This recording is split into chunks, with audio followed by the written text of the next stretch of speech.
Hello, guys. This is a little update I'm doing tonight. Now, I'm going to tell you, I got big news for you guys. Did the math on this. Venezuela has been taking more and more Bitcoin, buying more and more Bitcoin all the time. Now, roughly within a little range, they're taking around 2,500 more or less Bitcoins right now a week off of the market. They're buying them. Now, they're spending some of them, but they're buying 2,500 Bitcoins roughly a week now. Last week, it was 30% less. That's how quick it's growing. That's how quick it's expanding in Venezuela. Will next week it be 30% more again? Okay, will it be like 3,000 next week instead of 2,500? I did the math. There's roughly 10,000 Bitcoins, more or less, according to my math. Maybe I got the math wrong. I couldn't find it on the internet anywhere, how many Bitcoins a week are mined. So I tried to figure it myself, by the 10-minute block time, 12.5 Bitcoins every 10 minutes. I kind of did it on my calculator, and it comes out to probably, because some of the blocks, I think some of the blocks, they have to do them again or something. If I remember right, back when I was mining, there's some blocks, I guess, that more or less, I'm figuring around 10,000 Bitcoins a week are mined right now. Listen, that's about 25% of the supply, and it increased 30% in the last week. It's putting a danger signal up for me, because the thing about it is if the Venezuela takes all the mining supply that's coming into the market, isn't that going to have a big effect upon the market? If the Venezuela's taking them all for themselves? The whole mining supply? I mean, after all, doesn't it follow similar logic, something to the regular miners like silver miners or, say, gold miners? Say somebody come in and bought the whole silver mining supply, the yearly mining supply. What would happen to the price of silver? Wouldn't the same thing happen to Bitcoin if Venezuela takes the whole mining supply? Well, it looks to me like they're up to 25% of it, and it's increasing 30% per week. Do the math on it, guys. Let me take a look here and see what I can find on this. I had a couple stories here on this. What's this story right here? Let me go up to the top. Bitcoin matters for freedom. Cryptocurrency. Let me see here. Let's take a look at this article. Let's start the charts right here. And it says, for people living under authoritarian governments, Bitcoin can be a valuable financial tool, a censorship-resistant medium of exchange. Case in point, he drew attention to the role that Bitcoin play in remittances, knowing that Venezuelans can mitigate the jaw-dropping 56% fees that financial institutions operating in the nation's charge, while also shaving days, if not weeks, off of transaction times. This is far from Bitcoin's limit, however, as the world's most secure transaction settlement layer will become even more viable, especially when the Lightning Network and protocols with protocols of similar caliber.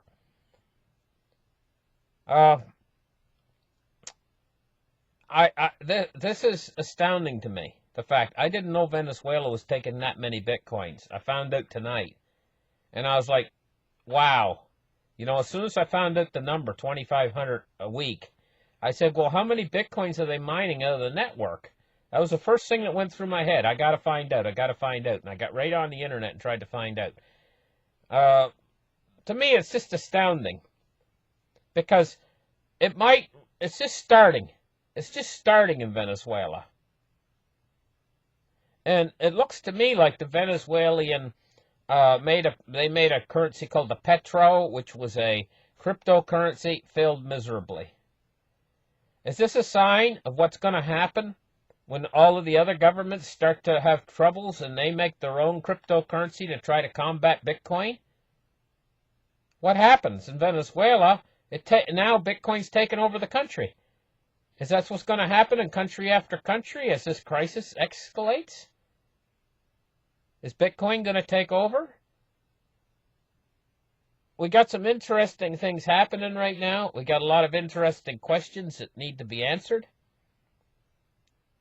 This is just fitting right in to programs that I did earlier, about how Bitcoin could become the world reserve currency. And it could do it rather quickly once things start to spiral out of control and once Bitcoin hits a certain market cap. I'm figuring that market cap would be around $3 trillion, somewhere in that range, right? When it hits that kind of market cap, then I've predicted an unusual phenomenon is going to happen at that point. It's almost like what happens when things get sucked into a black hole. Bitcoin will be rising massively high, and once it starts to have an effect actually on these other currencies like the dollar and the euro, in other words, they're starting to fall. Because what happens is whenever anybody's buying Bitcoin with these currencies like the euro or the dollar or the British pound or anything, the yuan, when people buy the cryptocurrencies, they're not buying those cryptocurrencies so much to spend. But the currencies that they're spending are very spendable, and especially if they're going down in value. What can happen is they go ahead and they buy a Bitcoin for whatever price it is. Let's just say, for argument's sake, it's $4,000. They go out and buy that Bitcoin, and when they buy that Bitcoin, a lot of people are going to keep that Bitcoin. They're not going to spend it. So what's happening is the transactions of Bitcoin are kept low. Let's face it, it can only handle 7 transactions per second anyway on the Bitcoin network. The transactions volume is kept fairly low because the guy that buys a Bitcoin, he moves it into his wallet. Now he's got the Bitcoin. He's not anxious to spend it. But what about the guy that got the currency on the other end? Generally, he's either a miner or he's looking to get some money and he's unloading his Bitcoin. He's going to probably almost immediately spend that money, or he's going to spend half of it or 3/4 of it, and it goes out into the general system. And what happens then? It speeds up the velocity of money. When you speed up the velocity of money, then a secondary effect happens. That money starts chasing goods and services. It's as simple as that, folks. And this creates a vicious cycle where the money velocity of the fiat currencies go up faster and faster and faster.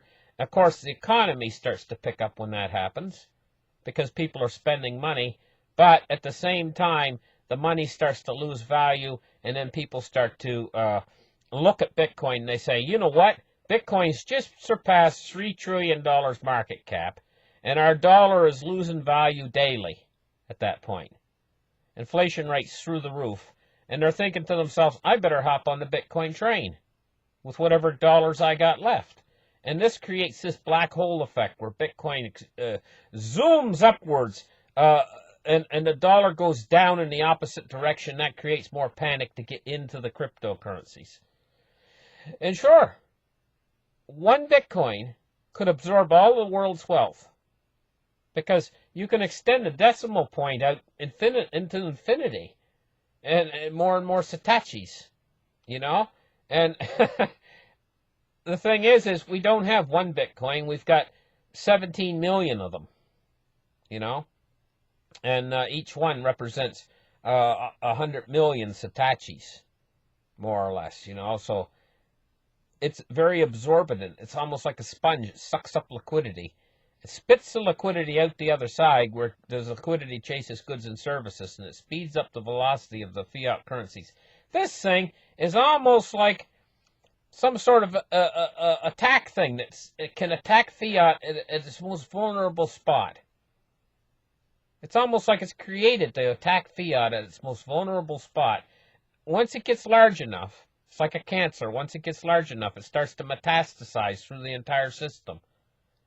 And Venezuela is one of the first countries that we're seeing the effects in. We're seeing the effects of this Bitcoin metastasizing. 1 week, they're buying 30% more Bitcoins than they were buying last week.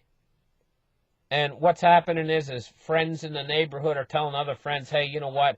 I'm buying past the government. I'm circumventing the government, and I'm able to move these Bitcoins in and out, and I'm able to exchange them for real bolivars, whatever the Venezuelan currency is, and go out and buy real goods and services, but within a 10-minute time frame. So they can have the whole transaction done, where the Venezuelan government, if they went through them, it might take weeks. You know, of course, from what I understand, the Venezuelan government is offering that service, but I don't think many people are using it. So the Venezuelan government has actually come out and said, hey, you know what, Bitcoin is A-okay, we're going to go with this, you know, but here's our service. But they're saying, why do we need your service when we can just use a downloadable wallet? You know? I mean, and so government's trying to control this by releasing their own cryptocurrencies, but it's still, in the end, it wins. Cryptocurrency wins, and they've thought this thing through. If there was a way to stop it at this point, to put clampers on it, they would. But it would practically take removing every internet connection in the entire country. Snipping every internet cable to stop it. You know? That's what they'd have to do. They'd have to cut off the internet, basically, to stop it at this point. So the horse is out of the barn. We got problems. Because if this thing moves too fast through the world, the chaos that it could cause. And then on the other side, it could change the world in ways we might not like. But I think that this thing's out of the barn at this point. It's almost like the world is like a barn full of hay. And you know what happens with a barn full of hay? And this, it can move awful fast once it gets started, once it gets going. Thank you guys for listening. Like and subscribe, and we'll catch you in the next show. Bye-bye, guys.